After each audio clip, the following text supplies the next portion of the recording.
இந்த நிலத்திலே இருந்த ஐயா மாண்புமிக்க கருணாநிதி அவர்கள், ஐயா எம்ஜிஆர் அவர்கள், அம்மையார் ஜெயலலிதா அவர்களை பார்த்து அரசியல் செய்ய வந்தவர்கள் அல்ல.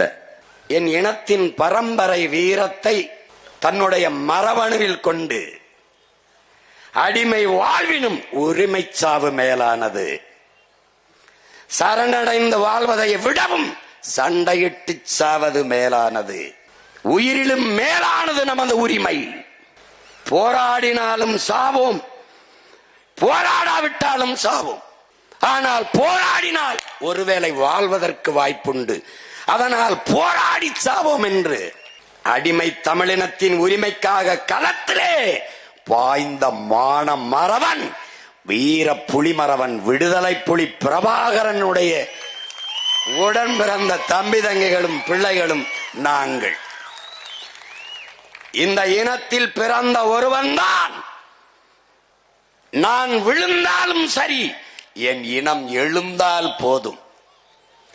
நான் செத்தாலும் சரி, என் இனம் வாழ்ந்தால் போதும் என்று நின்றவன் எங்கள் முன்னவன், எங்கள் தலைவன் பிரபாகரன் என்கிற பெருவீரன். அவன் விரல் நீட்டிய திசையில் விரைந்து செல்கிற மக்கள் அரசியல் புரட்சி படைதான் நாம் தமிழர் கட்சி. இது என் மக்களின் வாக்குக்கானது அல்ல, வாழ்க்கைக்கானது. இது என் மக்களின் ஓட்டுக்கானது அல்ல, நாங்கள் பிறந்த பெருமை மிக்க நாட்டுக்கானது. அதனால் தான் சொல்லுகிறோம், எங்கள் அரசியல் வேறு, உங்கள் அரசியல் வேறு. நீங்கள் எப்படியாவது என் மக்களை ஏமாற்ற வேண்டும் என்று நினைக்கிறீர்கள். நாங்கள் எப்படியாவது இந்த இழிநிலையில், இந்த கேவலப்பட்ட கேடுகட்ட வாழ்க்கை நிலையிலிருந்து என் மக்களின் வாழ்க்கை தரத்தை மாற்ற வேண்டும் என்று நினைக்கிறோம்.